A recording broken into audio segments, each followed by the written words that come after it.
on, what day is it? Today's Tuesday. So it was last Thursday. It didn't seem that long ago, but I guess it was.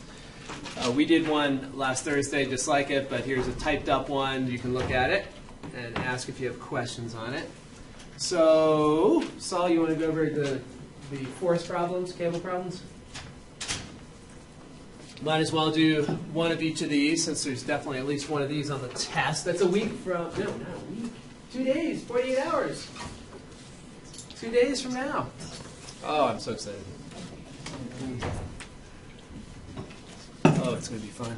I'm going to be like a proud parent when I grade those tests. Or disappointed parent. No, don't say that. Okay, so 2 cables supporting a 1,200-pound weight is shown. Find the tension in each cable. So the key, the way that we tend to do them in math, which is a little different than how they'll do them in physics. So if you've done it in physics before and you have a way that works for you, that's totally fine.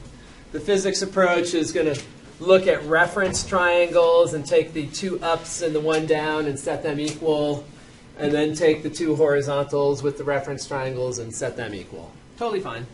In math, we do it a little bit more systematically with a coordinate system, and we write them all as scaled unit vectors. So we're imagining this coordinate system right here. And we're going to write each of the 3 forces as a scaled unit vector. So the way I like to label them is the right force and the left force. So there's the right force, there's the left force. And then I'll use an R without the vector symbol to represent the magnitude of that force, and L without the vector symbol to represent the magnitude of the left force. So then the right force is the magnitude of the right force multiplied by a unit vector that points in the direction of the right force. So cosine theta, sine theta is a unit vector. And then if we multiply it by r, that's going to make a vector of length r pointing in the direction of vector r. Now the unit vector that points in the direction of force r is right here. There's the unit vector. And the angle, the direction angle for that vector is tucked down here in the bottom left of that right triangle. So that is not 41 degrees. It's the complement of 41 degrees. And what would that be? 49 degrees. So it's going to be cosine 49, sine 49.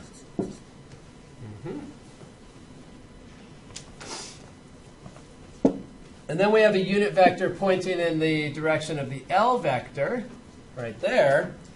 And the angle is right there. That's the angle for, that's the direction angle for, go away, come on.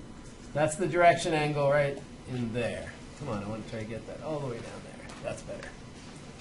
So that's our direction angle for the left vector.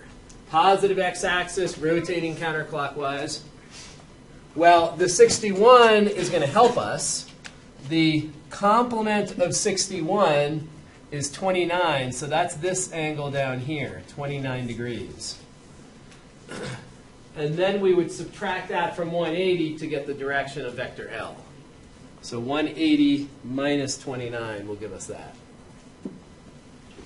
So the left vector is the length of the left vector times cosine of and sine of. So what's 180 minus 29?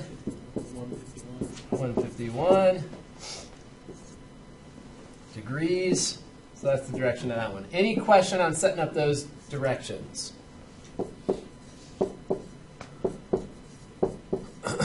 And then the last vector is our weight vector.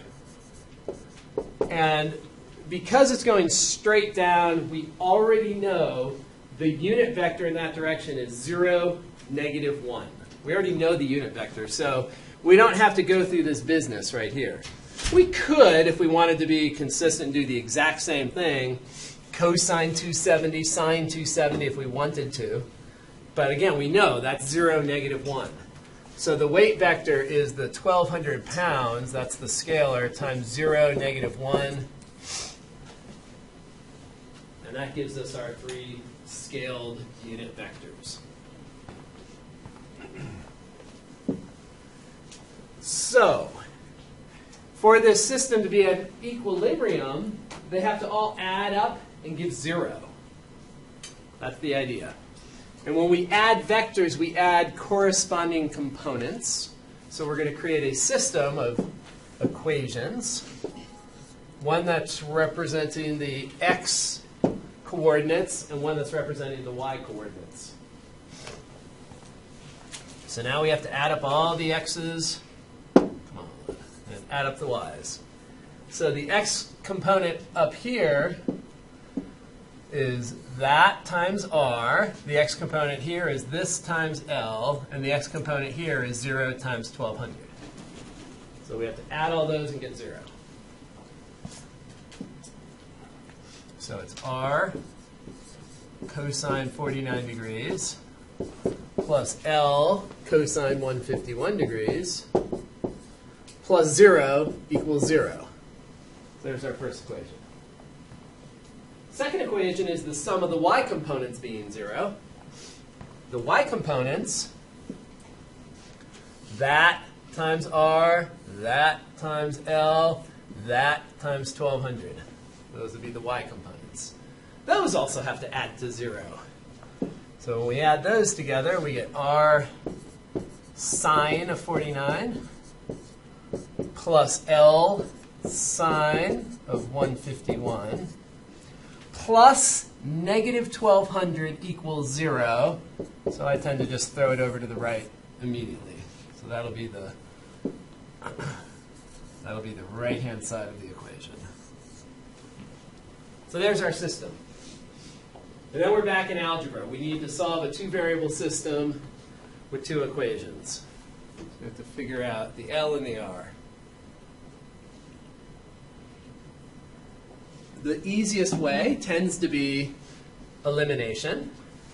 And to eliminate, we can pick either R or L to eliminate. We would have to multiply each equation by something so that we get like terms that we can squash to 0. We'll take this top equation. Let's just eliminate R. We'll multiply by sine of 49 degrees. The bottom equation is missing cosine 49 there, so we'll multiply by cosine 49. Would you multiply the top by negative sine 49? Or just like We have 2 choices. We can multiply, if we multiply it the way I just did, then we would end up subtracting the 2 equations instead of adding. If you're more comfortable adding the equations, absolutely. You could multiply that by negative sine or that by negative cosine. Yeah, either of those would work. The way I'm multiplying it, they're going to exactly match. So what we would do then is subtract the equations instead of adding the equations. And let's see, so usually I try to put sine first. Doesn't really matter what order, commutative law of multiplication. So there's first equation multiplied out, and then the second equation is going to match exactly this first position. And then we have that.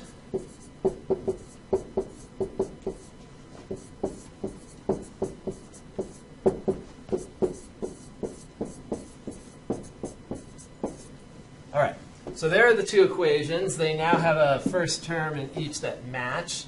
So we're going to subtract these equations so that our term is gone, and we're left with one unknown, just the L. So when we add those together, so these guys go away when we subtract.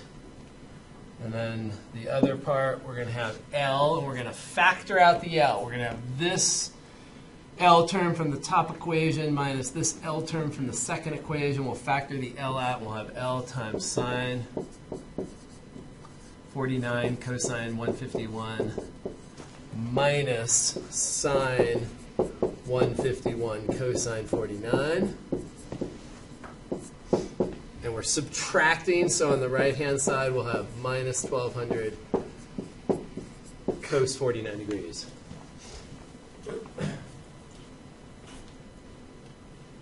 The only unknown is the L, so then we can solve for L.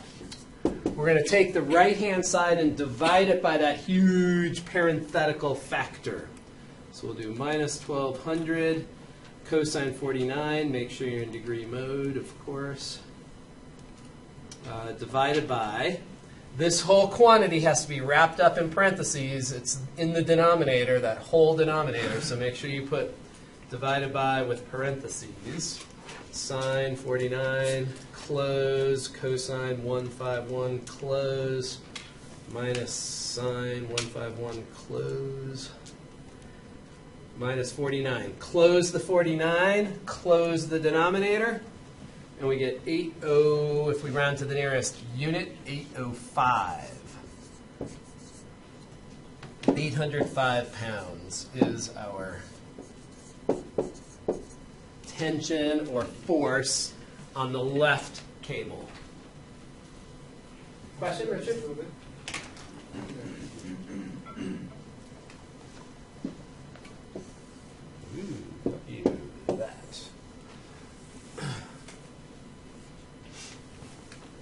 And then we just have to get the right cable's tension. So we can go to either equation up here and solve for R. Top equation's easier because the right-hand side is 0. So R would be equal to minus L cosine 151 divided by cosine 49.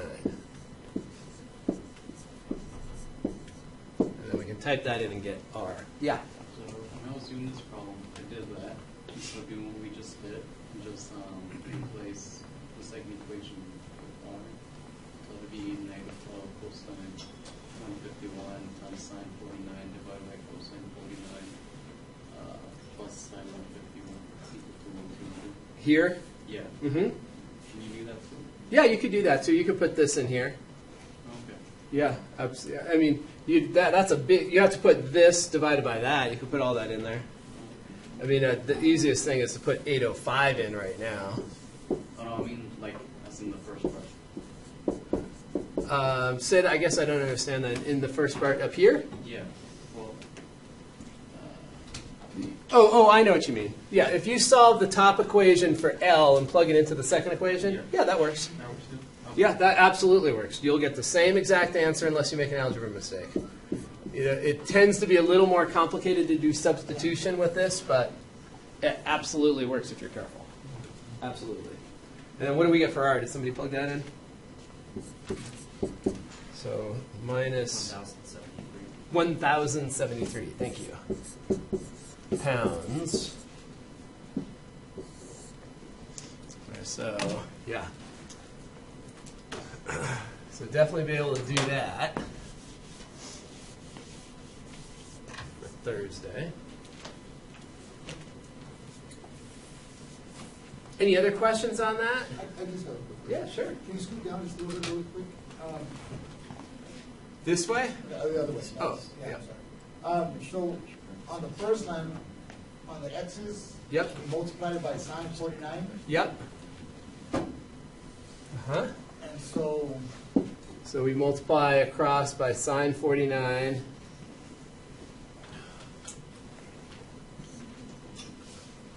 And the second one we multiply across by cosine 49. Does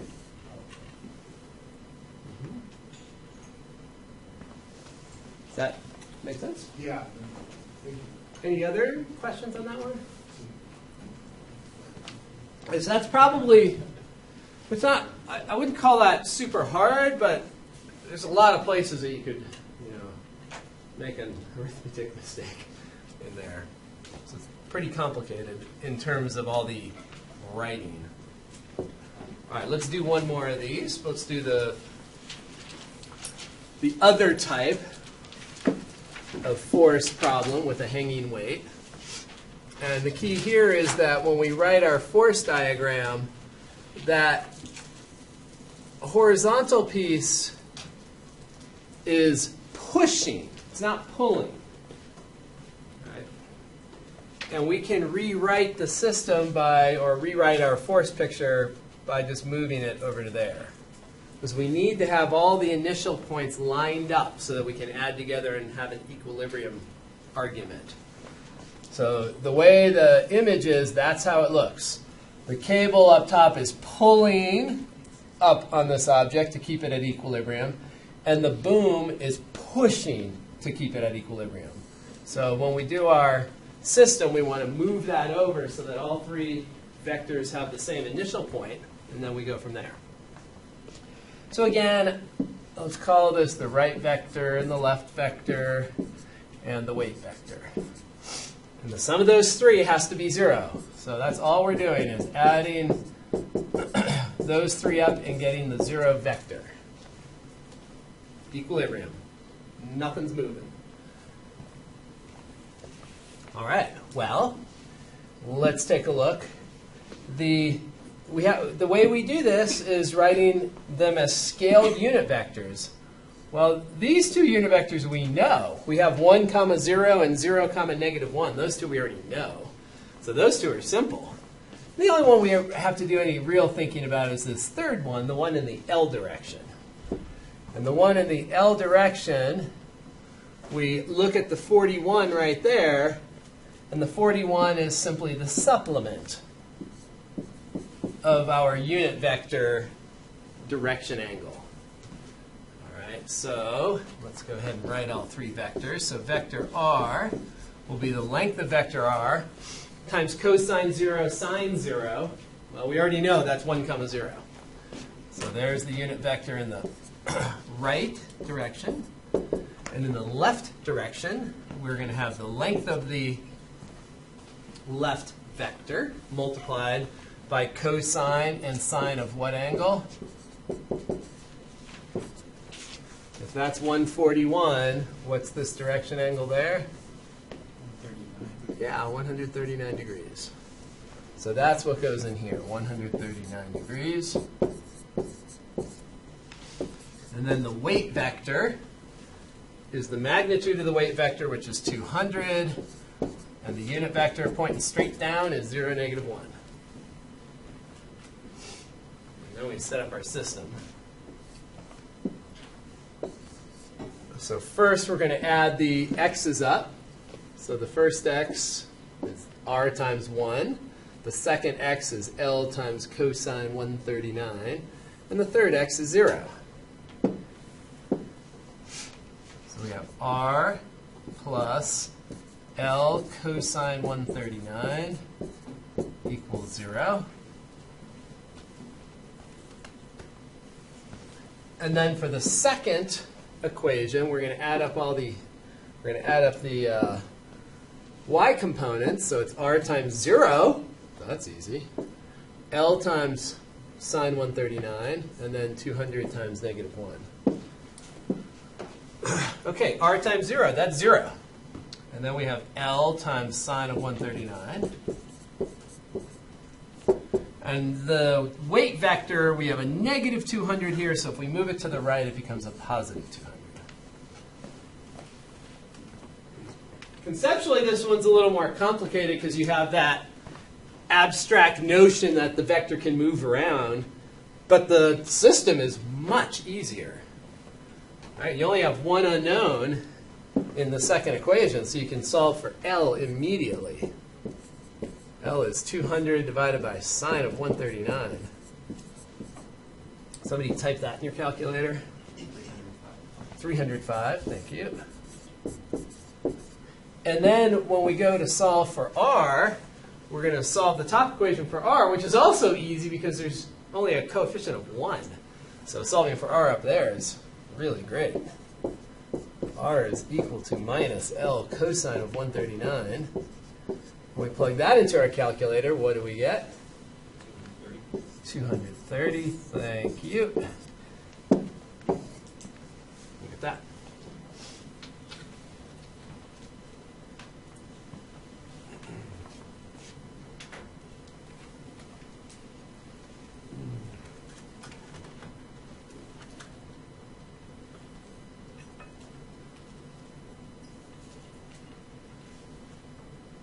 Can you do that on Thursday?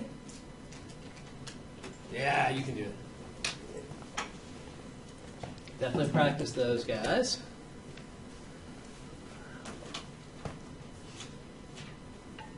All right, any last minute questions on either of those before we move forward, move somewhere else? All right, so for the test on Thursday, all of Chapter 8, 1 through 6, except 8.4, we skipped 8.4. We're not doing 8.4. So, law of signs. The key, or there's 3 topics. Law of signs, we have we can use the law of signs when we have the opposite pair. And then the hardest thing with law of signs is that ambiguous case. So we'll do an example of that. And then finding the area between 2 oblique triangles. And then law of cosines. We use those for SSS and SAS. And then the complex number stuff, which we really just finished up. So hopefully it's pretty fresh. The hardest part here tends to be the roots of a complex number. Hopefully we've done enough of those that it's not quite as mysterious as it appears to be in the book. And then vectors. The applications that we had a navigation application and the ramp application. We'll do one of each of those. The navigation application, I did write the first slide. And then the vector stuff that we just finished up. The most important thing with this vector stuff I've listed here, so being able to find a unit vector, find the angle between 2 vectors, and then the weights. Those 4 are the most important ones. And express a vector in terms of its magnitude and direction. All right, so doesn't feel like that's that much stuff to me. Maybe it's because it all makes sense to me. I don't know. We'll go through. We'll do some of each. I mean, the nice thing about the vectors is that we've already sort of dealt with complex numbers, and so you're really the vectors is just another approach that really mirrors what the complex number analysis is. So it's not that different, which I think is helpful. But on Thursday, we're done with trig. Next Tuesday, we start algebra. So that's for most people, this arrangement in pre-calc, doing the trig first and then the algebra second, for most people, it's really nice. Because the algebra is mostly review. We'll do stuff in more depth than what you did in college algebra, but the topics are completely familiar to you. There's no new topic, which that's kind of nice to wrap up your last 5 weeks of the semester doing something that's not completely new. All right, so let's go ahead and do the hardest part with the law of signs, the ambiguous case. And just starting from scratch, when we look at this, I know it's an ASS case because we have 2 sides and an angle. You have 2 choices. It's either ASS or SAS. And we know it's ASS because we have a pair, an opposite pair, right? We have an A and an A. If it's SAS, there's no common pair, right? You have 3 different letters. You don't have an opposite pair. So you don't have an A and a B and a B or a C and C. So we know it's ASS. And as soon as you know it's ASS, you draw your unknown base. Unknown base, and then start with what you know. You know this angle is 80 degrees. And you know the side that is next to the 80 degrees is 15. And then we have our opposite side of 10. Bless you. So there's our scenario. We don't know whether the 10 is long enough to reach down and touch the base. We're not sure. And because we don't know, we drop an altitude. The height of a triangle is called the altitude. Now we label it H. We have to figure out. How tall is this triangle if it really is a triangle. If it really is a triangle. And here we jump to a right triangle for a moment. We can analyze the height of this triangle because it is a right triangle. And we know that the sine of 80 degrees is opposite over hypotenuse, which tells us the height is 15 sine 80. And we type that into our calculator, 15 sine of 80, and I get a negative number, so I typed it in wrong. So 14.8 is the height. So what do we conclude there? Yeah. So here, with this data, no triangle.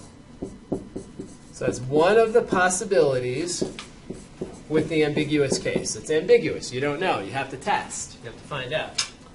So now let's make a change. So now let's do that exact same setup. And now, when we're thinking about this problem, that's actually pretty tall there, that 14.8.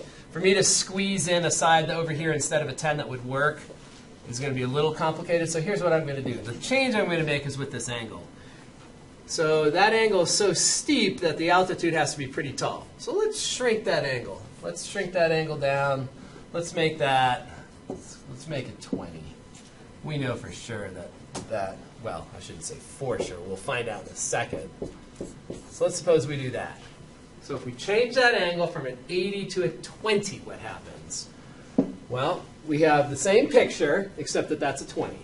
So our height in this case would be 15 sine of 20 degrees. And what is 15 sine 20? So 5.1. Definitely we have at least one triangle. That side of length 10 can touch down now. So that definitely can touch down.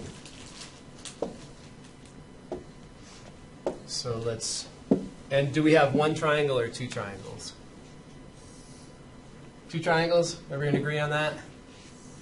So let's, should we do the inner or outer triangle first? Yeah, we'll do the outer one. So let me try to draw that in a way that's pretty realistic. Right there.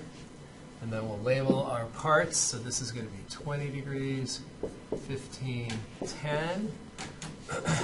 And then our unknowns, so there are the A's. The B side is right there.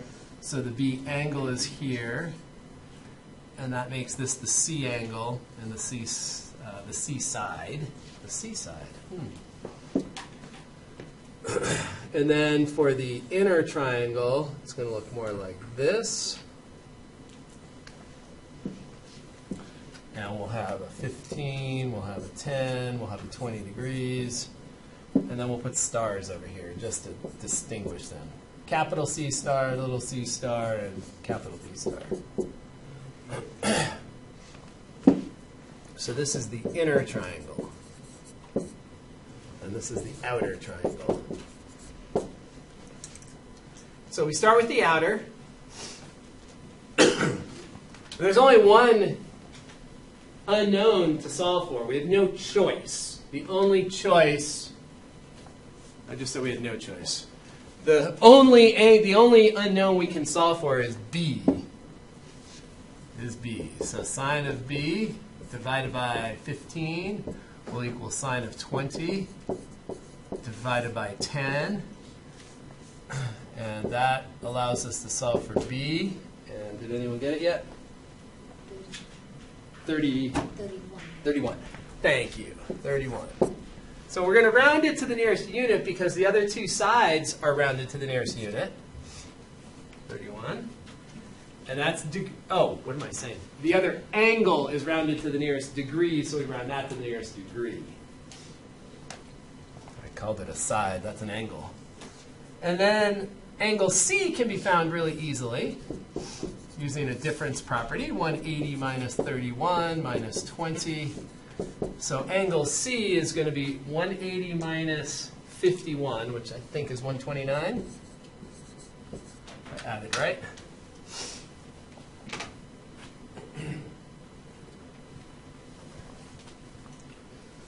And then our last step is to solve for side C. So side C divided by sine of angle C will equal 10 divided by sine 20.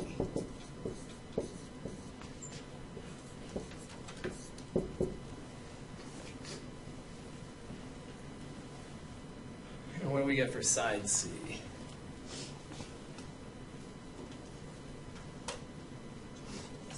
22.7. So if we round to the nearest unit, we'll say 23. So on the test, just pay attention. If I say round to the 10th, round to the 10th, round consistently. So if the sides are to the nearest 10th, round that to the nearest 10th. If the sides are to the nearest unit, round that to the nearest unit. Just be consistent. Same with the angles. And those are our three numbers. Those are the three. So good job.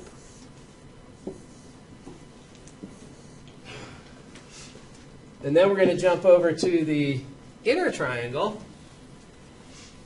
And B star is 180 minus B. So that's going to be 129 degrees. No, I didn't add that right. 149 degrees. So there's B star. And once we have B star, we now have two angles in the triangle, so the natural choice next is to go for angle C star, which will be 180 minus 149 minus 20. So that's 169, looks like only 11 degrees for angle C star.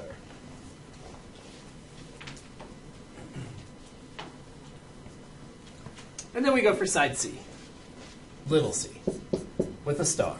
Little star, little c with a star. So C star over sine of 11. That will equal, and we can use the same ratio from right over here, 10 over sine 20. And that allows us to solve for little c star, and what do we get for that? So we're going to do 10 sine 11 divided by sine 20. 6? Is that what I heard? Did I hear 6? Yeah? Okay. And that gives us our third unknown for triangle 2, for the inner triangle. So that will definitely be on there, so make sure you can do it.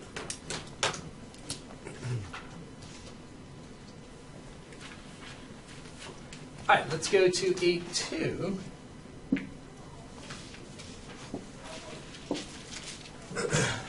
Two airplanes leave an airport at the same time. The first flies in a direction of 320, 100 kilometers per hour. Second flies in a direction of 200 at 200 kilometers per hour. After 3 hours, how far apart are the planes? So this is a classic law of cosines problem. We have an SAS situation. We're flying from the same airport, so we've got these two sides, and then we've got the angle between the planes. So this will be an SAS situation, which you can't use law of sines for. Okay, so 320 degrees.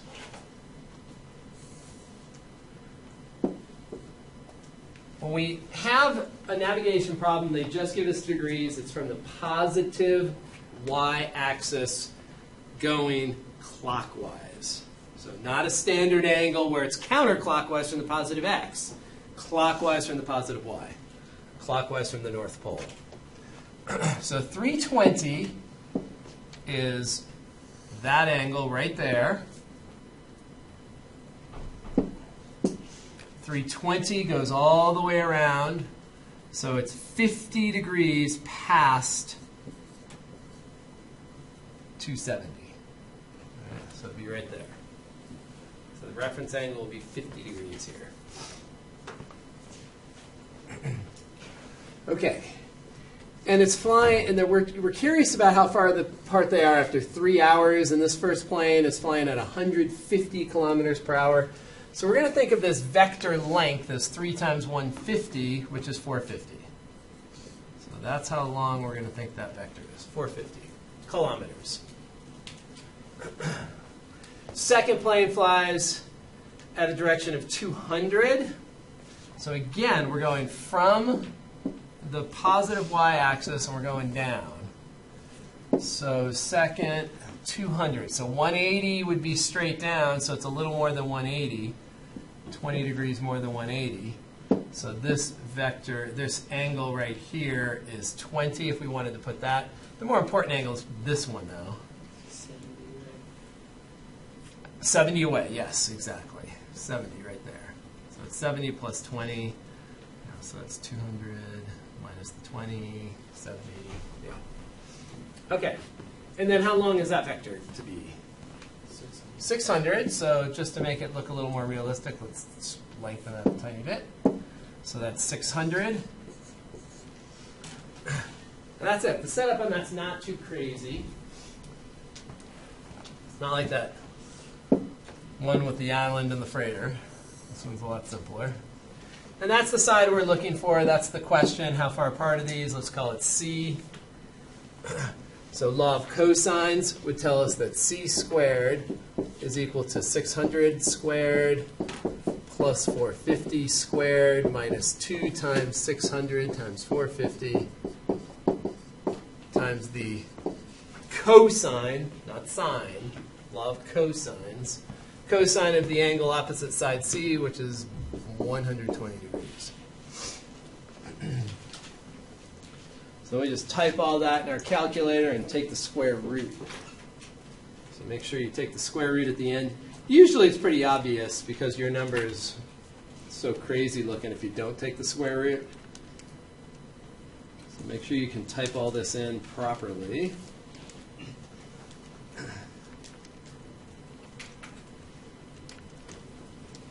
So you get 832,500 and then take the square root of that answer. And if we round to the nearest unit, like the other sides are rounded, we would get that C is equal to 912 kilometers.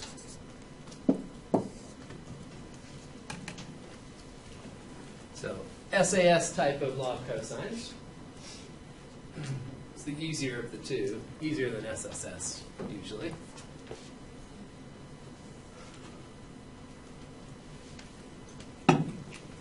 Any questions on that? How did you get your angles? The 50 and the 70? Yeah. The first plane is flying at an angle of 320. So 320 means that we're going all the way around to there, leaving 40 left. Right? Because it would be 360 if we went all the way. Right. And so then that green angle of 40 makes a right angle with the 50. Oh, Okay. You see it? Yeah. So that 50 is, right in there. So those have to add up to 90. Right. And then similarly with the red one, let's use black.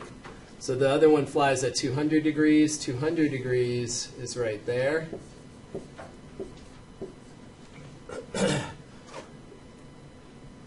Straight angle is 180, so that makes this is 20 in there. That little angle there is 20, so then it takes 70 more to complete the right angle. Okay. So that one in there is 20. Any other questions? Yeah? What does the 3 hours have to do? The 3 hours just tells us how long these vectors are. So as every hour passes, the planes are going to be further and further apart. So the question is saying, how far are they apart after 3 hours? If it said how far apart are they after 1 hour, then we'd have a 150 and a 200 for our side lengths. Right? So this would be 150, this would be 200 if we wanted to know that. And the triangle would be much smaller then. It'd be 3 times as small. So they'd be closer together. That makes sense? So the time of the flight is simply a way for them to tell us how long each side vector is.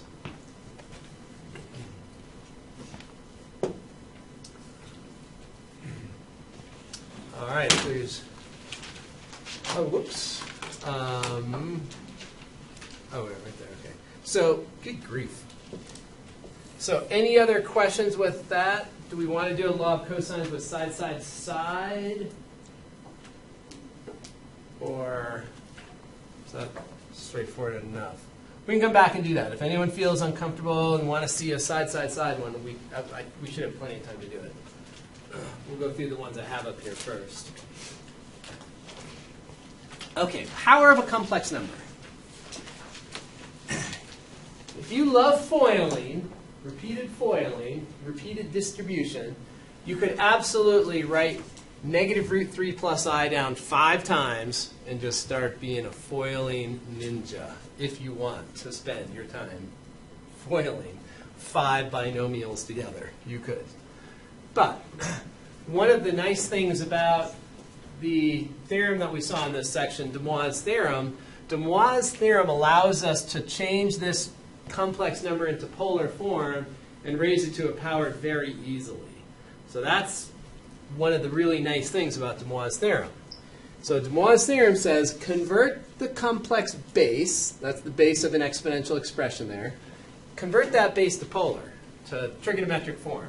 And if we convert it to trigonometric form, it's really easy to raise a number to a power. So we want to convert minus root 3 plus I to trigonometric form, to polar form. What quadrant are we in? 2. Negative then positive. We're in quadrant 2. And are we thinking that this could be a scaled unit vector from an 8-sector circle or a 12-sector circle? So whenever we see a root 3, we should conclude 12-sector circle. All right? If we see a root 3, if you see a root 2, different. But a root 3, you want to be thinking 12-sector circle. So we're thinking about our 12-sector unit circle, and we're thinking about quadrant 2. Quadrant 2, and should we be thinking about the steep terminal ray or the less steep? Steep. Less steep, because the root 3 is in the x position, right? So if the root 3 was in the y position, we'd be thinking the steeper one. But if the root 3 is in the x position, we're thinking the less steep one. So our hunch, and we don't know, we're still just kind of hypothesizing, but our hunch is that we're going to try to scale that number right there. That number right there is minus root 3 over 2 plus 1/2 I. That is the number in the complex plane at that position on the unit circle. So that's a number. It's not a vector. It's not an ordered pair. Even though ordered pairs, vectors, and complex numbers, there's a lot of overlap. If it was an ordered pair, it'd have parentheses and a comma. If it was a vector, it'd have angle brackets and a comma. So very, very similar. All right, so there's that complex number. And we're asking ourselves, okay, is there a scalar? Is there a number that I can multiply that complex number by and get this number in question over here? This number right there. So can we multiply the red complex number by a constant to get the blue complex number there? 2, yeah. So if we multiply that by 2, that brings us to negative root 3 plus I. So that tells us everything we need to know. We now know that we're 2 units from the origin. That's the radius. And we now know the angle. We were correct in assuming that we were at 150 degrees. So those are the 2 pieces of data we need when converting from standard form, A plus BI form, to polar or trigonometric form. We need theta, we need R.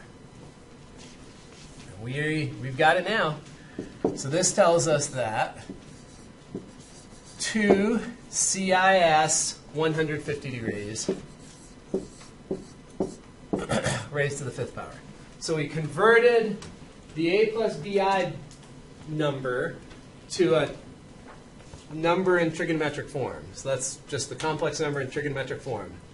And you could write it abbreviated, or if you want to write it long way, it's totally fine. So we're writing this number as 2 times cosine 150 plus I sine 150. That's the long form. Short form, CIS. Shorten your work. And now De Moivre's theorem applies really easily. De Moivre's theorem says, take that power and distribute it. And by distribution, that distribution is in quotes. When we distribute that 5 to the 2, to the coefficient, it means distribute it as a power. And when we distribute it to the angle, we mean distribute it as a multiplier.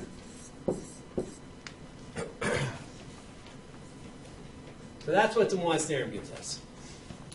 2 to the 5 is 4 times 4, which is 16 times 2, so that's 32. And then we multiply this, we get 500 plus 250, so that's 750. That's not in the right form, though. We want our angles between 0 and 360, so we subtract off a couple of 360s. So if we get that angle down to the proper interval, 0 to 360, we get 30 degrees. Subtract off 720. Subtract off 360 twice. And now we're almost there. So our last step is to evaluate. So this is going to be 32 times cosine of 30 plus I sine of 30. Cosine of 30 is root 3 over 2. Plus sine of 30 is 1/2. And we still have the I in there. And when we distribute the 32, we're going to get 16 times the square root of 3 plus 16 times I. That will be our final answer. So we took a complex number in a plus bi form, converted it to polar, raised it to the 5th power, and then converted back from polar to a plus bi.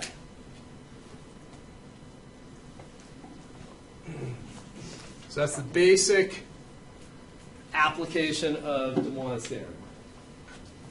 You can evaluate powers pretty easily.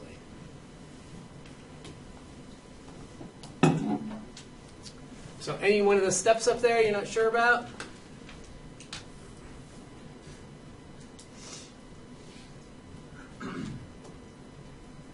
Okay. So then the hardest part in 8.3 is finding the roots of a complex number. So let's go ahead and do that. Do one of those. Probably do 2 of them just to make sure we've got it down. So roots of a complex number. So find the cubed roots of that complex number.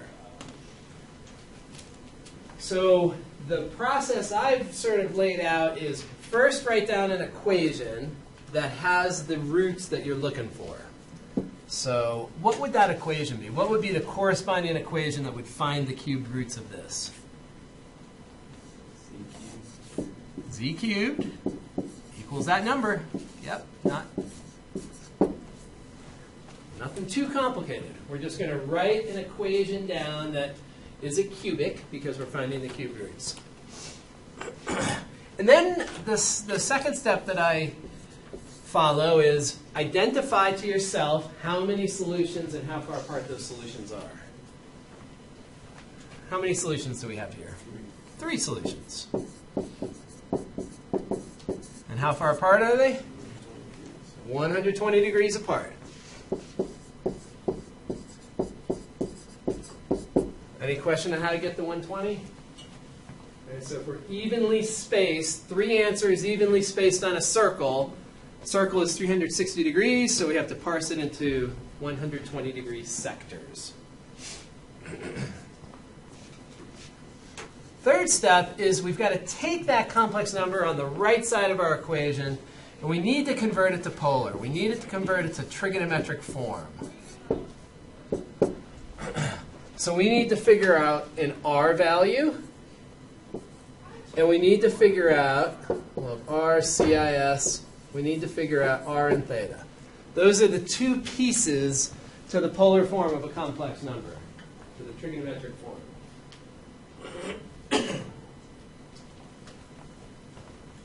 So again, I'm going to give you numbers that are not completely random. They're going to be scaled off a unit vector from a 8 or 12 sector circle. And are we thinking 8 or 12 sector here? 12 because we see a root 3. And what quadrant are we identifying there? Quadrant 4. Positive then negative, quadrant 4. And then we have to decide, okay, well, if we're going in quadrant 4, should we sort of target the steeper terminal ray or the less steep terminal ray? And then root 3 is in the x position, the first position there. So we're thinking, oh, we're probably at the less steep terminal ray. So let's go ahead and look. So the less steep terminal ray is right there. And that complex number is root 3 over 2 minus 1/2 I. That's that complex number.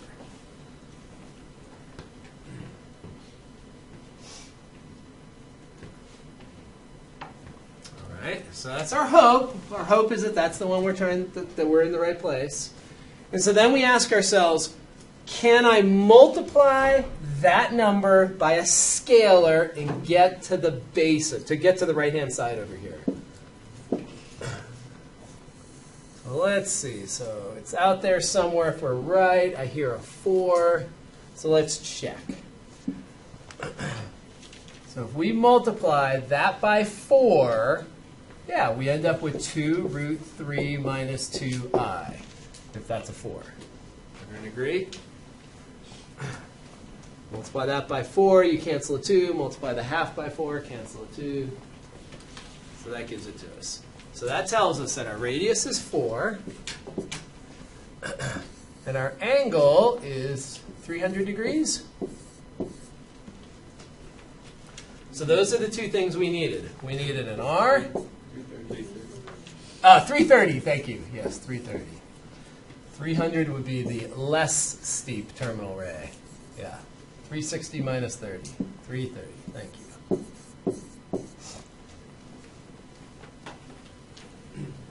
So once we have it in that polar form, then we can proceed.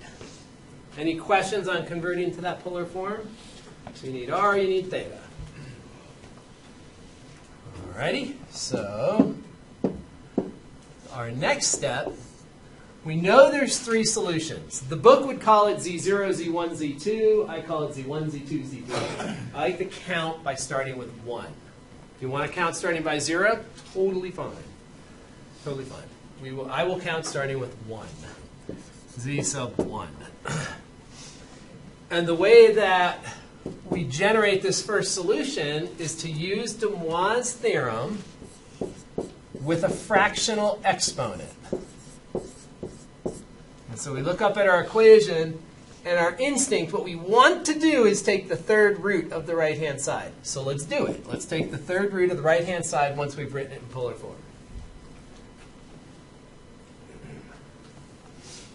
And then according to de Moivre's theorem, the 1/3 distributes to the coefficient as an exponent, and it distributes to the angle as a multiplier. So we're going to multiply the 330 times 1/3, and that gives us 110 degrees. 330 divided by 3. 330 times a third. 110 degrees.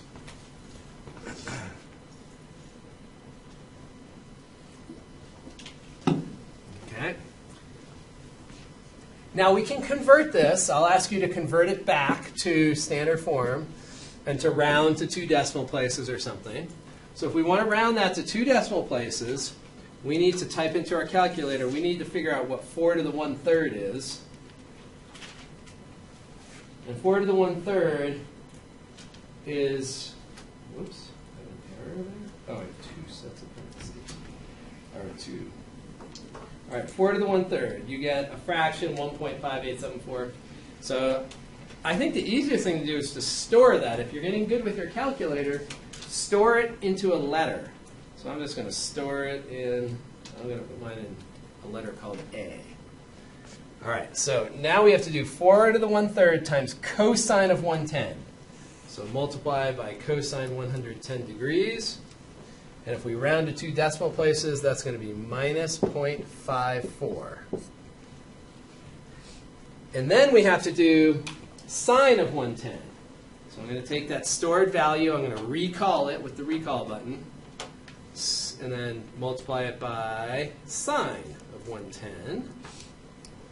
And 1.49 times I. Any question on getting those two numbers? Don't forget the I. Still a complex number. That is Z1. Now, step 5 here,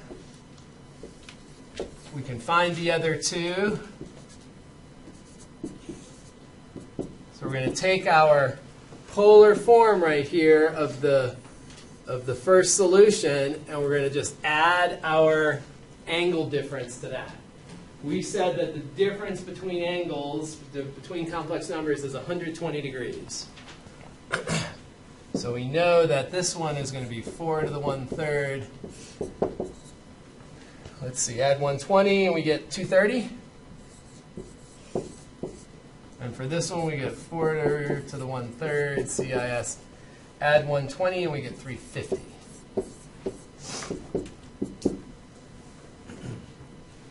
And then we're going to evaluate those by just plugging and chugging. And here I get minus 1.02.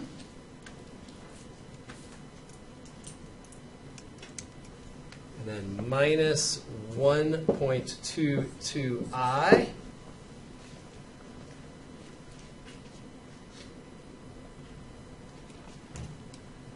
Here I get 1.56.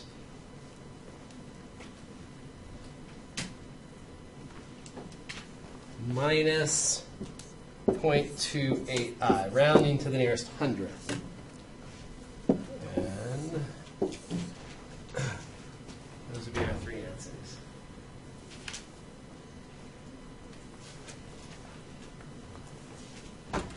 So any step mysterious here?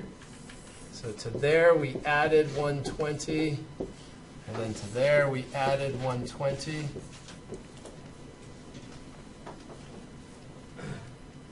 And then we evaluate. So the shorthand notation, is there any issue going from here to here? Any issue? So make sure that that 4 to the 1/3 distributes to both. So that's 4 to the 1/3 cosine 350. That's 4 to the 1/3 sine 350. And then don't forget the I. So those three numbers, if you raise either any of those three to the third power, you're going to get whatever that original number was. So the 2 root 3 minus 2i. Any one of those three raised to the third gives you that. All right, let's take a break then. Take 10. Resume. Let's do one more root 1.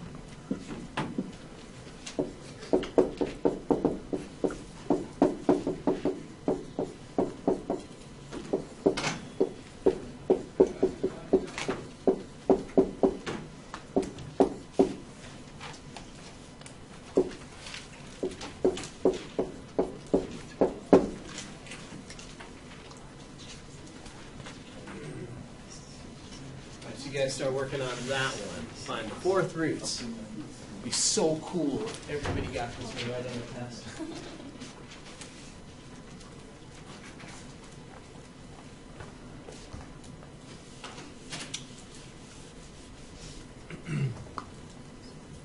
Step 1, write an equation. Yeah, let's go step by step. So, step 1, write an equation.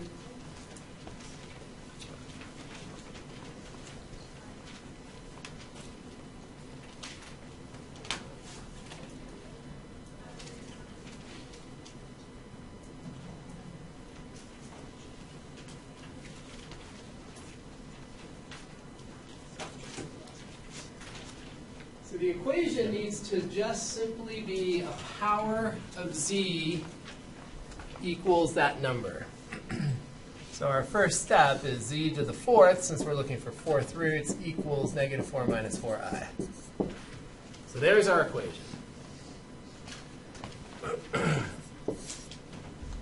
Step 2, how many solutions, how far apart? 4 solutions, 90 degrees apart.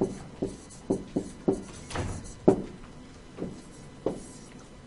right, step 3 is what most of you are already working on. Step 3 is write the right-hand side in polar form, trigonometric form. Some people call it trig form, some call it polar.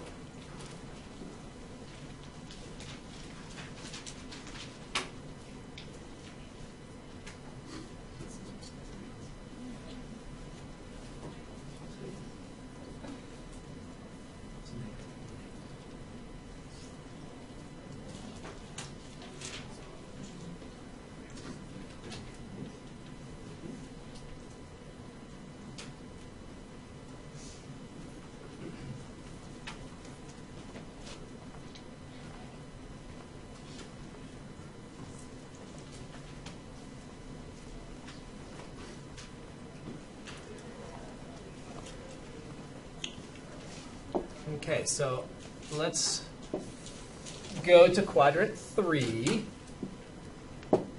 Everyone agree that we're in quadrant 3? Do you agree that we should probably be looking at an 8-sector circle? Yeah, we're bisecting quadrant 3. And actually, right there, you know the angle instantly. If we say we're bisecting quadrant 3, right, 225, has to be. Everyone agree with that? If we're going to bisect quadrant 3, since the x and the y are the same, that means you're bisecting the quadrant. And that means the angle has to be 180 plus 45. It has to be 225. Okay, but we're good. That's a bit of a leap. So when I'm looking at this unit circle, quadrant 3 right there, that point is root 2 over 2 negative minus root 2 over 2I. And the question is, can we multiply that by something to get negative 4 minus 4I?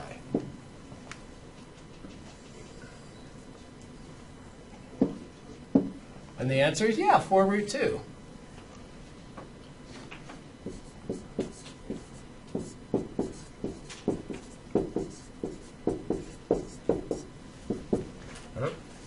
If you multiply by 4 root 2 times root 2 turns into 2, and that 2 cancels with the denominator, and you're left with minus 4.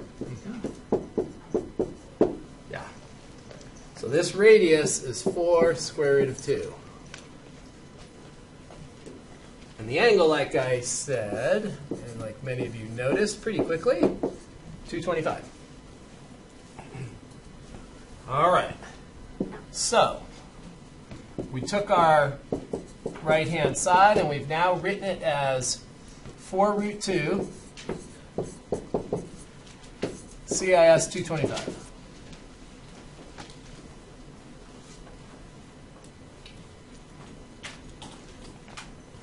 So we have z to the 4th equals that. The first solution is found by using de Moivre's theorem with a fractional exponent. We take the 4th root of that polar form that we found.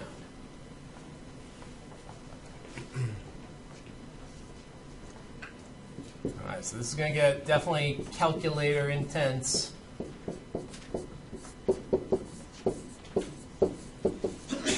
Bless you. Can we get that?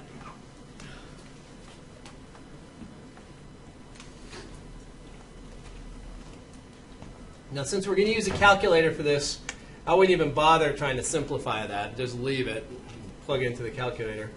If you wanted to, if that was something that you're curious about, I think the easiest way to simplify this would be to put the 4 back inside, so make it square root of 32. And that's 32 to the 1/2 power. And then if you take 32 to the 1/2 power and raise that to the 1/4 power, that becomes 32 to the 1/8 power. And that's probably not worth doing anything with. Probably just leave it. I mean, if you're fancy, you could also try there's another interesting thing you could do. You could also switch these powers. You know that when you have a power to a power, you multiply them. You could also reverse them and say, oh, that's the 4th root of 32, square root of the 4th root of 32. But again, you don't have to do that. It's just if you like to play around with those things. So here, let's get this one stage cleaner before we plug it into our calculator. So let's just leave that as 4 root 2 to the 1/4 power.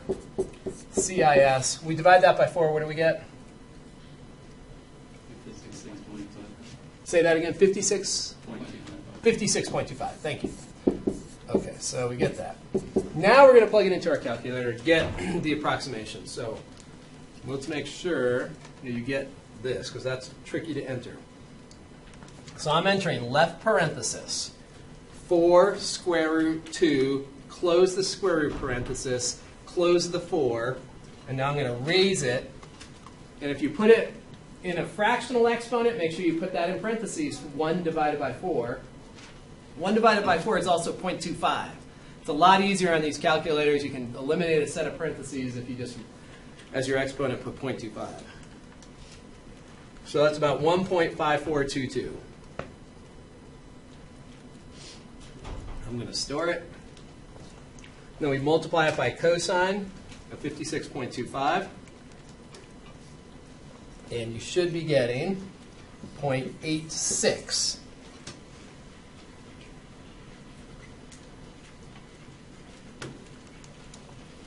Plus 1.28i. Do I have confirmation? Somebody else get that same thing? All right.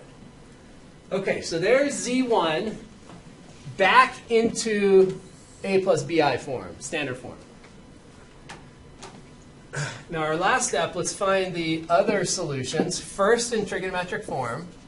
So Z2 is going to have the same coefficient here, this 4 root 2 to the 1/4 power, CIS.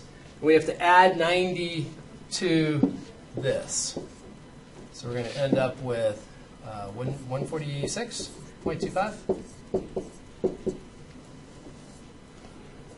Z3, same radius. And we add 90 to that.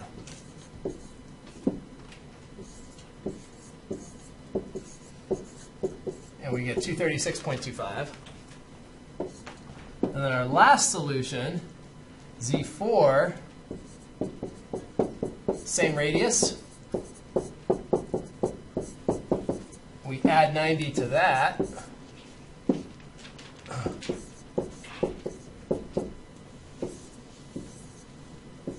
get 326.25. So then we just have to type all those in correctly. And let's see what we get. So cosine of 146.25. Bless you. Minus 1.28. And then sine. Plus 0.86i. All right. That might be enough. This one is, when you have 4th powers, you can often see the geometry a little bit more easily. So that one's in quadrant 1, that one's in quadrant 2. So quadrant 3-1, I'm guessing, is going to be minus 0.86 minus 1.28i. And then our quadrant 4-1 will be 1.28 minus 0.86i, I believe.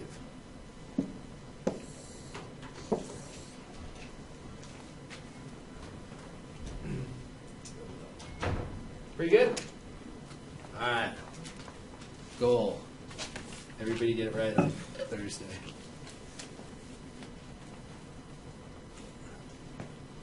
most. Any other questions on that one before I jump ahead?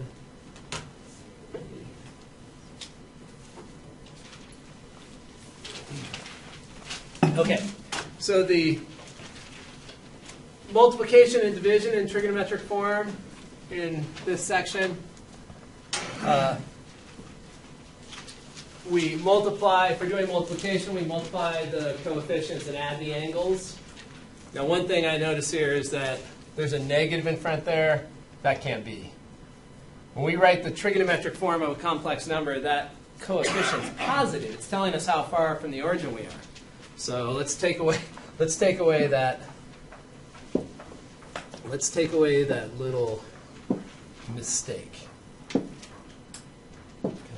I get rid of you? Yeah. Get rid of that. So no minus there. Take away that minus. Okay, so when we multiply this form, we end up multiplying the 5 and the 4. We get 20, and then we take the angles and we add them. So that's 470.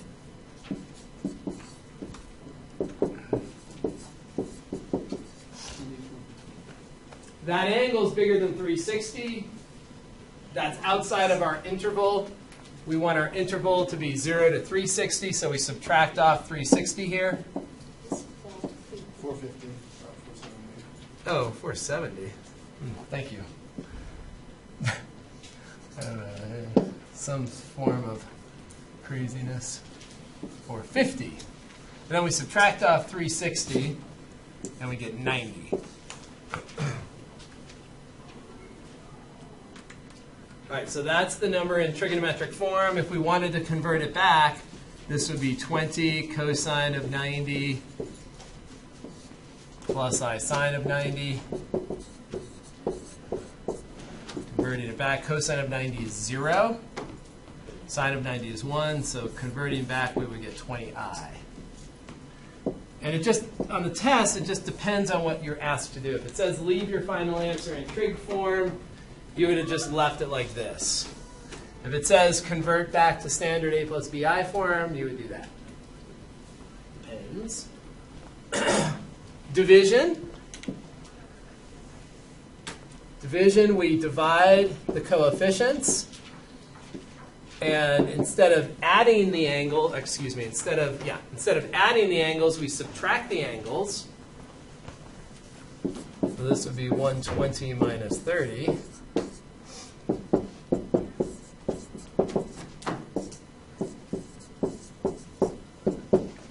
And same angle, 90, so we end up with 2i here.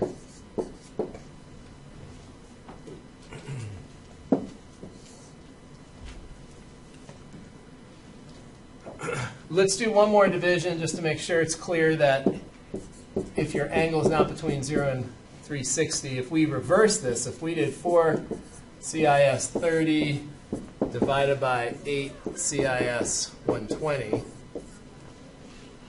here we would have 4 divided by 8, which is 1/2 CIS. We do 30 minus 120, we get negative 90.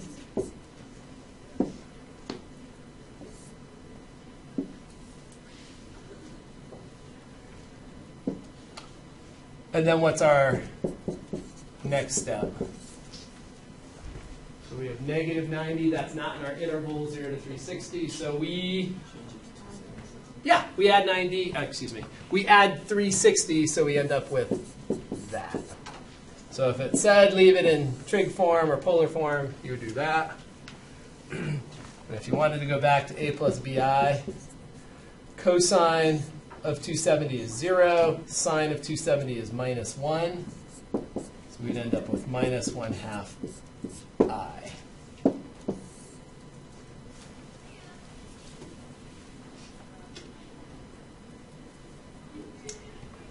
Cool.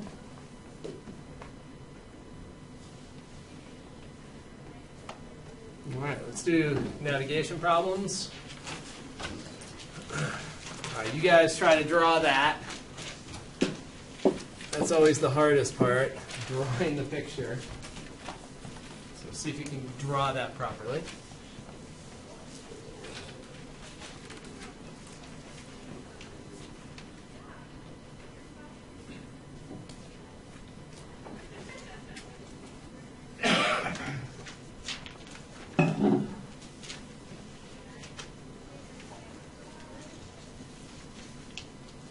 So when you're trying to think about this in your head, in my head, I would say first you're going northeast and then you're going southwest. So before you start trying, just sort of get that picture in your mind going northwest and then southeast. You kind of, you're not completely starting in the dark. It helps you at least orient your paper in a way that might help if you at least see which direction you're trying to draw these vectors. Northeast and then southwest, so it's going to be coming to the left of the vertical line.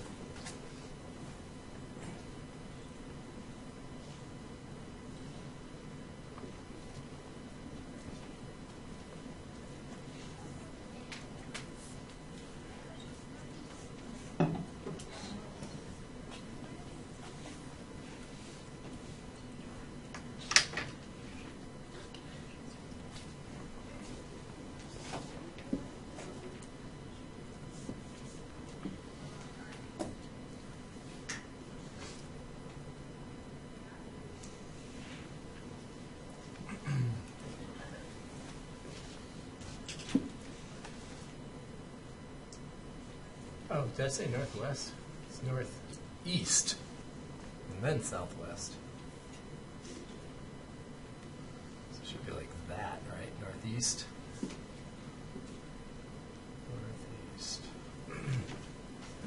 And then southwest. All right, so then it's usually helpful to put a second coordinate system there, at least something. And then we're going to go south 20 degrees west.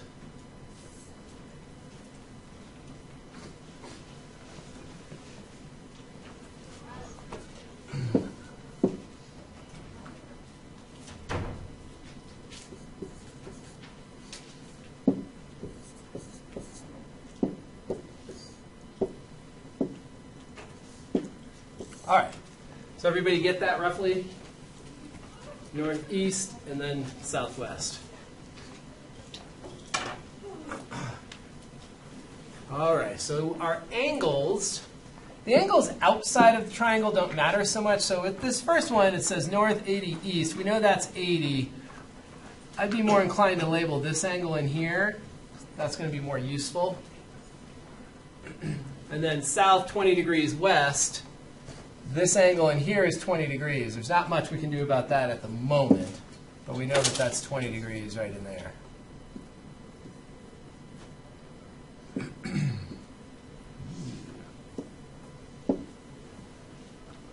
Okay. All right. So let's see if we can get an angle in the triangle. The obvious choice is to try to go for this angle over here. We have this opposite interior thing going on. So that little angle in there is also 10 degrees.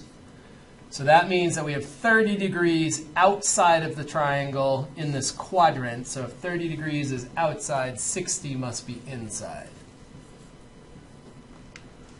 And now we're golden. Now we've got SAS. Beautiful law of cosines.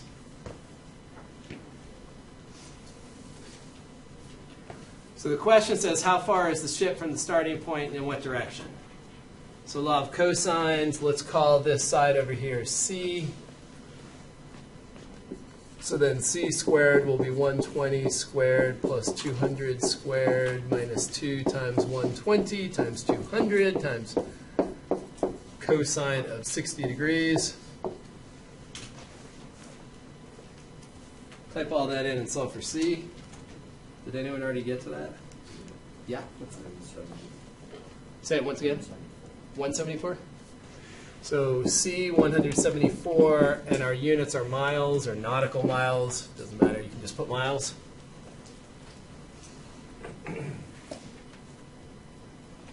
Okay, now we have to figure out the angle. So the angle, the way that this has been given to us, we're doing the north, south, and then west or east thing. So the angle that we really need, we know that we're south, but we need to figure out what that is. Because that's our southeast angle that we need. Well, we can get to that if we know this angle in the triangle. If we know that angle, we can get to it. So let's go for that angle. Let's call it angle A. So we know that sine of angle A divided by 200 will equal sine of 60 divided by 174. And so we can find angle A by taking the inverse sine of the right-hand side.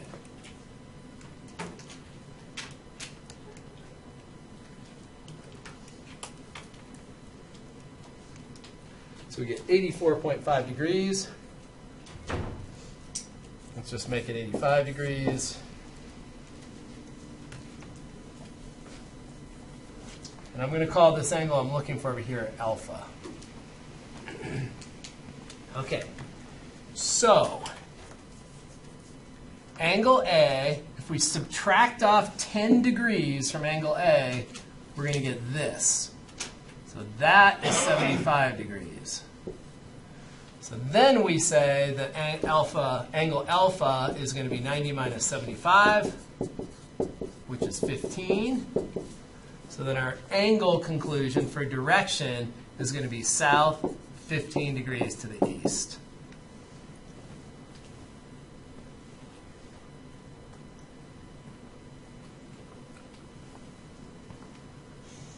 Everybody see that? So angle A is in the triangle. It's 85 degrees. If we subtract off the 10, then we just get the complement of alpha.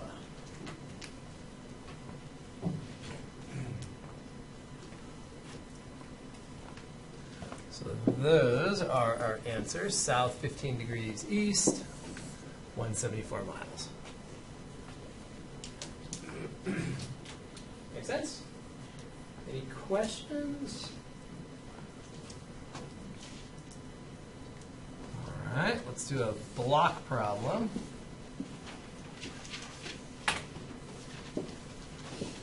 All right, you guys do this one. This is also another pretty easy one, though, with some practice. Don't want to miss this if it's on there.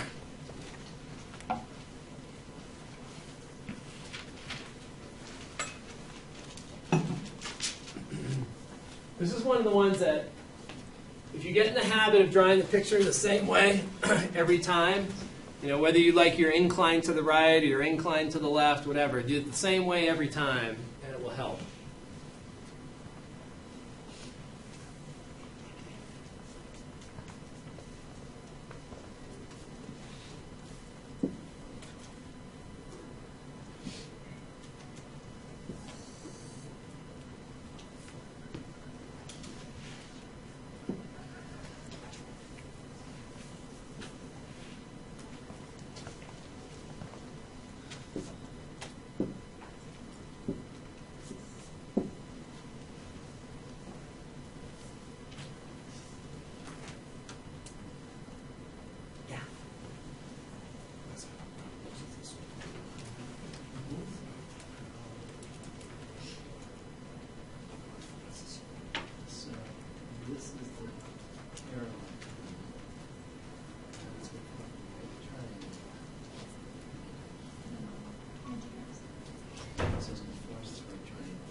So there's the picture I would draw. I like having the angle, the inclination. I kind of think of it as a coordinate system there, and I like to have it sitting there in quadrant 1, that angle. It doesn't matter, though, of course. That's just my preference. So the angle of inclination is 37 degrees.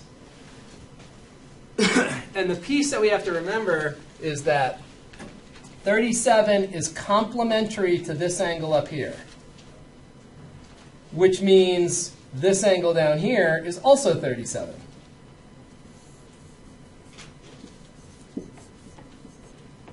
So everybody okay with that piece? So that angle, and if I call this alpha up here, alpha and this angle are complementary because there's a right triangle. Alpha and 37 over here are complementary because of that right triangle. I also tend to draw the triangle so that the parallel side is coming down like that, and then I go perpendicular to meet the weight. So you've got to form a right triangle if you want to draw a picture, a snapshot of the equilibrium state. It should be a right triangle. Okay. So let's call that the length of that red vector A. And from that 37-degree angle, it looks like we're going to use the sine function. And the weight is 80 pounds. So we're going to say sine of 37 degrees, opposite over hypotenuse.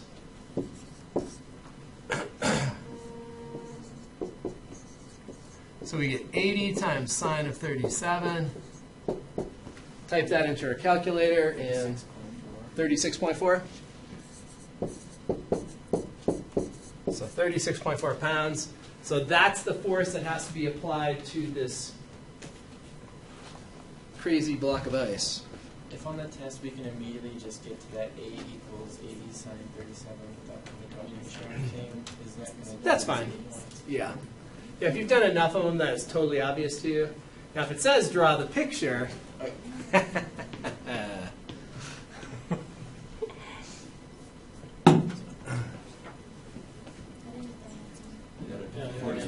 who gave me that answer?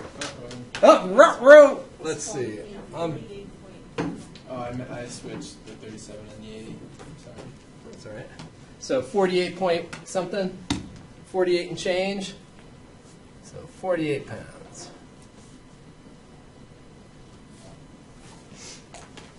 Okay, does that make sense? And if you had to find the other force, the perpendicular force, let's go ahead and do that. Let's call it B. So the force perpendicular to the ramp would be 80 cosine 37. And if we type in 80 cosine 37, we get... Yep, exactly. So if we round to the nearest pound, we go to 64.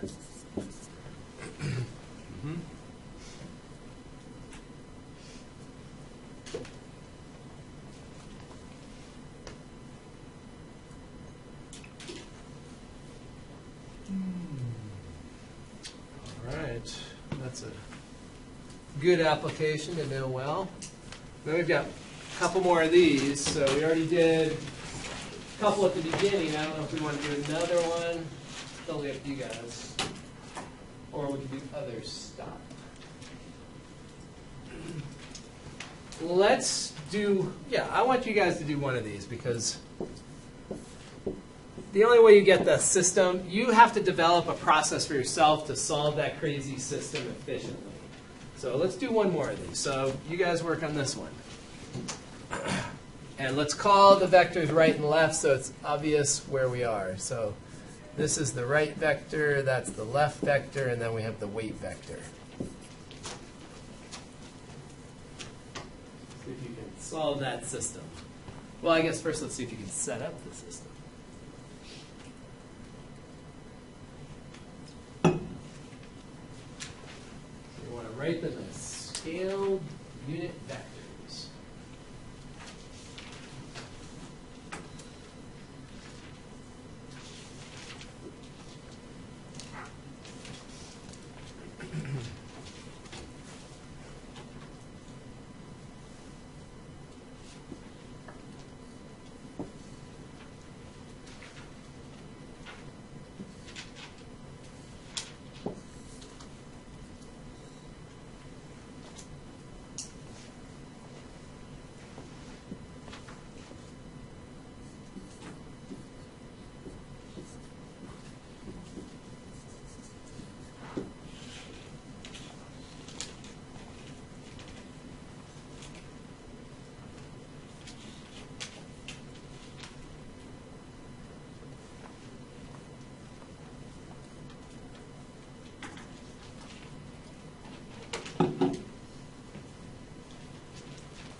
Anyone get all the way to the end yet? Ooh, few people. Well, good job. Fast. Part of preparing for a test, even though you know how to do a problem, is to figure out efficiency and how to do it as quickly as possible. It's very helpful. All right, so let's go ahead and write the form for each of these as a scaled unit vector. So one of the things I like to do is stack them so that when I'm adding my x's and the y's, it's a little easier for me to see what's being added together. That's why I like to write them this way, so I can see the x's and the y's on top of each other.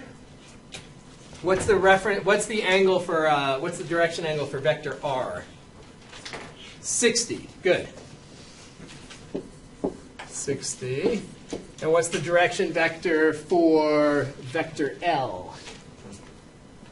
How much? 150. Yes, 150. 150. Anybody not clear on why those are what they are? Yeah, no problem. So we put our coordinate system in here, and we're always going to be, when we come up with our direction vector, we're coming from the positive x-axis. So we're rotating over to here. If that angle up in the corner is 60, then this angle down here is 30. So that makes that green angle 150.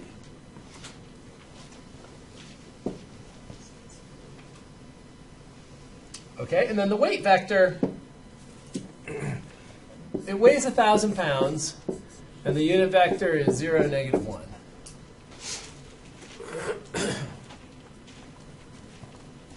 And then we create our system. Add the x's, add the y's. When we add the x's, we're adding that stuff. And now these angles are multiples of 30, so if you wanted, you could abbreviate it and write down the fact that cosine of 60 is 1/2 and cosine of 150 is -√3/2. You could do that. Totally up to you. I won't do that just because we want to get a general process here. That works well.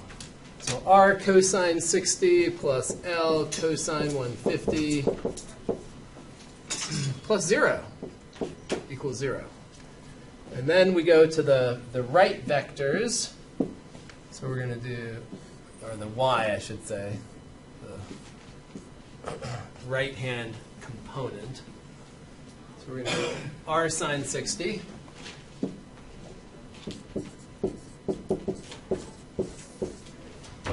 plus L sine of 150 equals 1,000. So there's the system.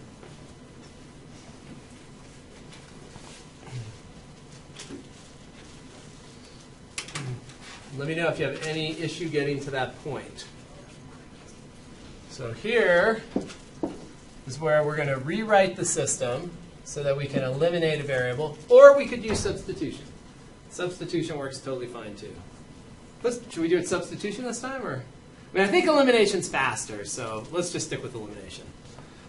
Now, one way to speed this up a little bit is that you have just sine and cosine, so you could abbreviate it by doing something like RC60 and LC150 if you wanted to try to be expeditious.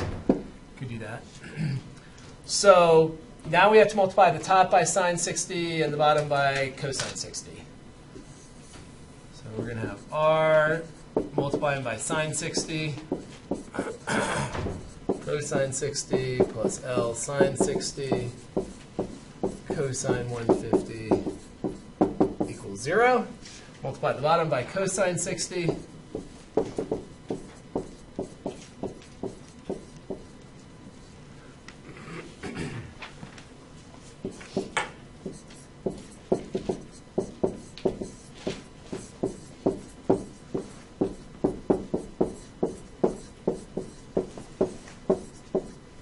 So there's our system rewritten so that we can use elimination. We're going to subtract the two equations. And when we subtract, that first term goes away. And just remember that we're subtracting.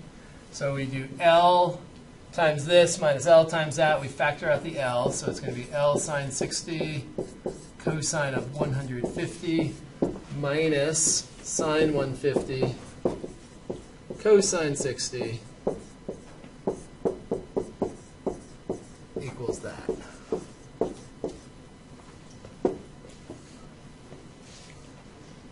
And then we solve for L. So we're going to type into our calculator 1,000 cosine 60, which is 500, divided by parentheses, all that mess. And let's see if we come up with the same exact answer.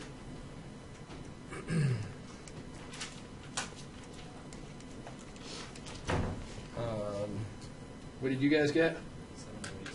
732. I got something different. Oh, I think I typed it in wrong. So sine of 60 cosine of 150 minus sine of 150 cosine 60. That's bizarre. Oh! Minus. Right, we subtracted. That's the problem. Now I came up with 500. Okay, good. Oh boy. First I got minus 500. I was thinking, what? Minus 500? That's not in equilibrium. Okay, so it sounds like we have a couple people that agree L is 500. And then once we get L, we can go back into either of these equations to get R. The easier one's the top one, because there's a 0 on the right. So R is going to be minus L cosine 150 divided by cosine of 60. So we plug that in, plug in our 500, and what do we get? I got 866. 866, that sounds right.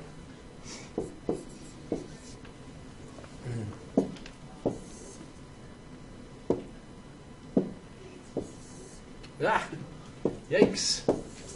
Crazy shapes. All right, there are two answers.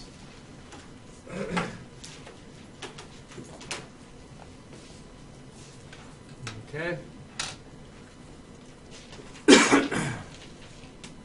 All right, let's try this one also. You guys do this one. This one's a lot faster, as you saw earlier, so let's see if you can do it fast now.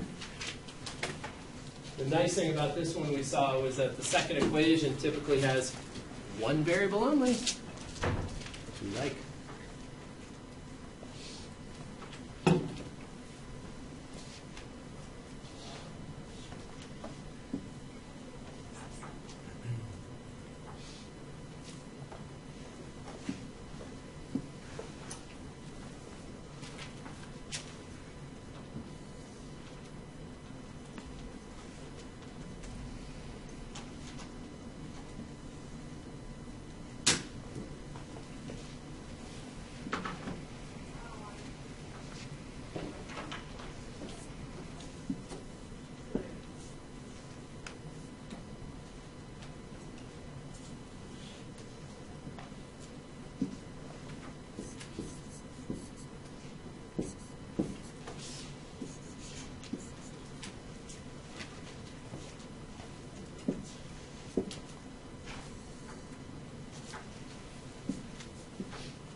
Unless it's totally you. If you can come up with a scenario where the force, well actually we'll see it on this one, where the force on the boom is bigger than the weight. So it's kind of like if you're trying to hold the weight directly upright, that's a lot different. Try to hold it at an angle. All right, so what is the unit vector? Let's go through these. We're going to write them all as scaled unit vectors. So for r, it's the length of vector r, which is r without the vector symbol. And what's the unit vector? 1, 0. Yeah, so that's nice. Pretty quick. And then the vector L, what's our angle, our direction angle? 138, exactly. So we find the supplement of 42. And then the weight vector, 150 straight down, so the unit vector is 0, -1. And then we can build our equations pretty easily. So our x components, it will be r plus L cosine 138 plus 0 equals 0. And the second will be 0 plus L sine of 138 equals -1 or plus -150 equals 0. So we add the 150 to the right and we get that. So we can jump with equation 2 and solve for L right away. That's 150 divided by sine of 138. And what do we get for that? 224 pounds. And then the right vector is going to be minus L cosine 138. And what do we get for that? 167 pounds. So look at the interesting thing here is that the weight is 150, and there's more force on the boom and more force on the cable than there is on the weight. Right? So when you're building this scenario here, it's not good enough for this boom to be able to support 150 pounds. That boom has to support 167 pounds, and this cable, because of the angle, has to support 224 pounds. For those of you going into mechanical engineering, that will be an important thing.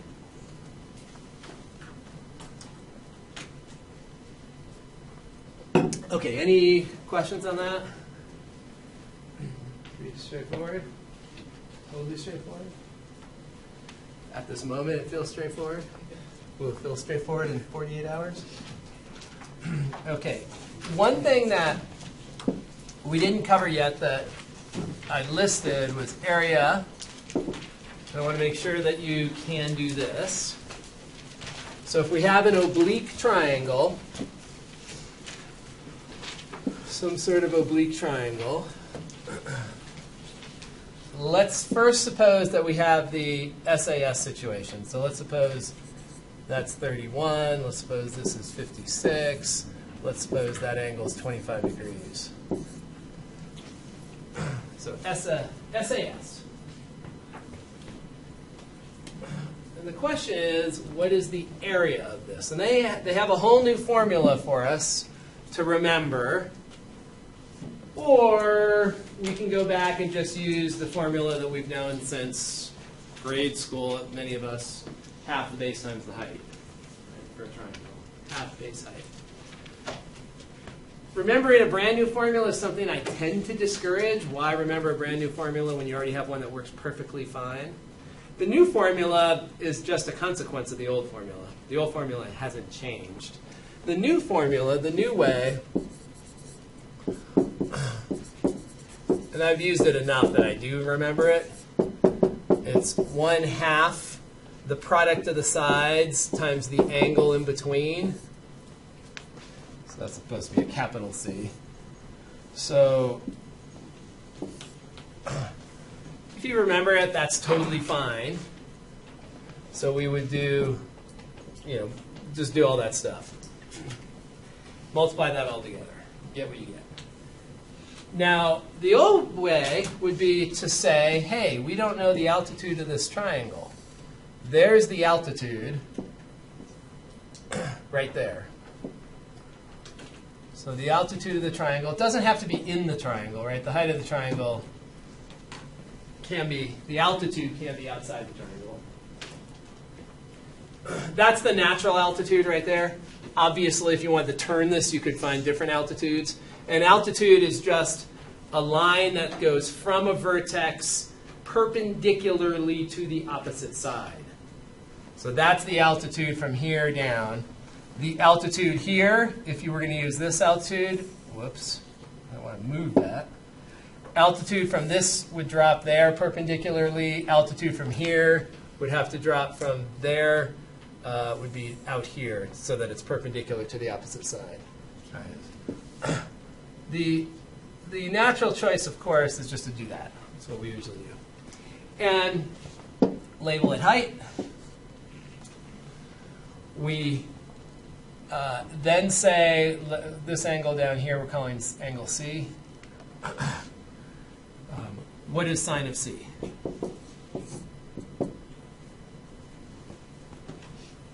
If we look at the big right triangle. Sine of C, opposite over hypotenuse. Right? H over this, 56? Yeah? So sine of C, so that's going to be 56. And in this case, C is 25, so we'll go 56 sine 25. All right. So now let's plug these numbers in over here and just look. So we've got that height there. If we plug in A, I'll call A 31 times 56 times sine of 25. So that's the new formula over there. The old formula would be that the area is 1/2 the base. The base of this triangle is 31 times the height. The height of this triangle is 56 sine 25. Same formula, right? Just have to multiply all that stuff together. And we have the area. So whether you want to memorize a new formula or not, it's totally up to you. So we get that this area is 367 if we round to the nearest unit. If I entered it into the calculator correctly.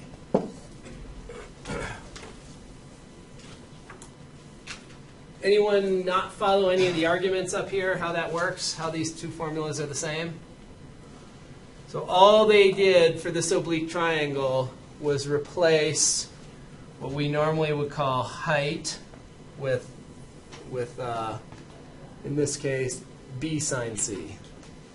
That's the unit squared, right? Yes, unit squared. Yep, that's the area of that triangle, so units squared, whatever the units are. So half base height works totally fine if you want to go that way, or if you can remember that it's 1/2. So this formula works only if it's SAS. So you have two sides and the included angle. And then it's half AB sine C.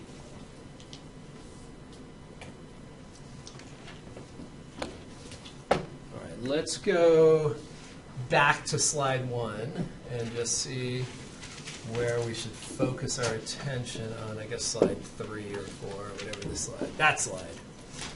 That's the slide.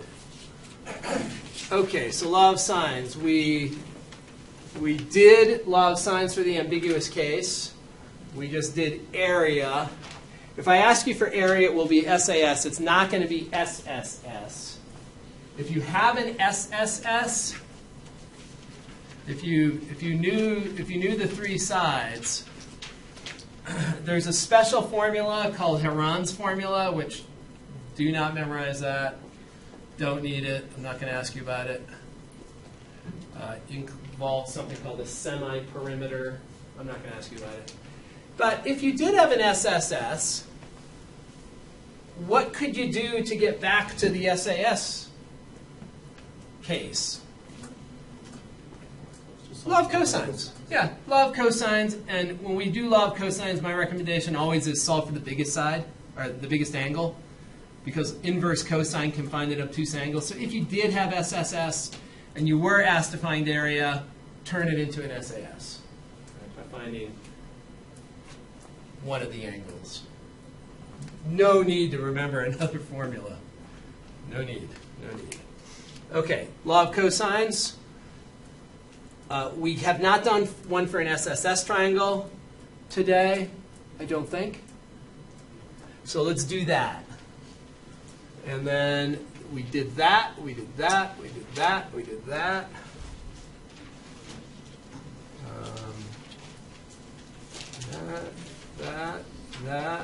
That. Oh, okay, we did not do that either. So let's do that also.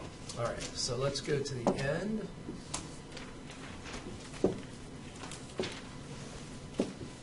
I want to do the angle between two vectors first. That's more important. So let's do this one.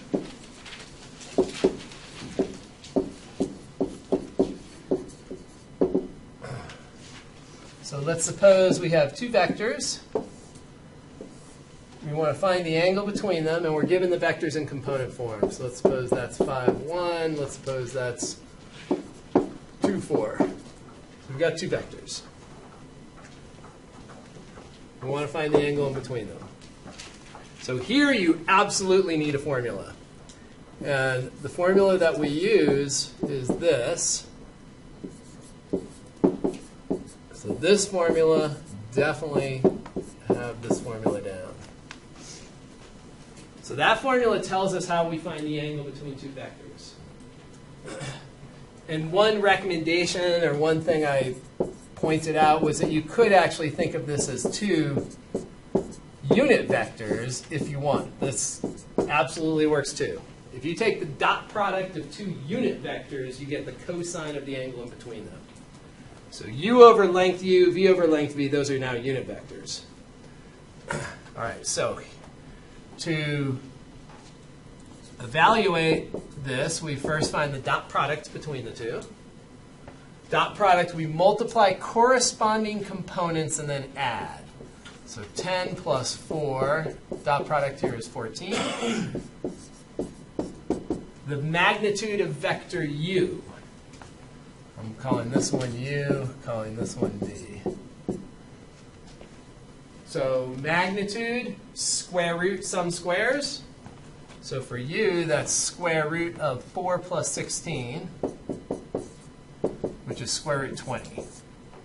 We don't need to simplify it right this minute. Length v, square root of 25 plus 1. Okay, so now to find the cosine of theta, we just plug everything in over here. So u dot v is 14. And in the denominator, we have square root 20 times square root 26. And that allows us to solve for theta. Usually we would solve for theta in degrees. We would say the angle between two vectors in degrees makes more sense to talk about. So we're going to do inverse cosine 14 divided by square root of 26 times 20. So is that 520? And we get 52 degrees.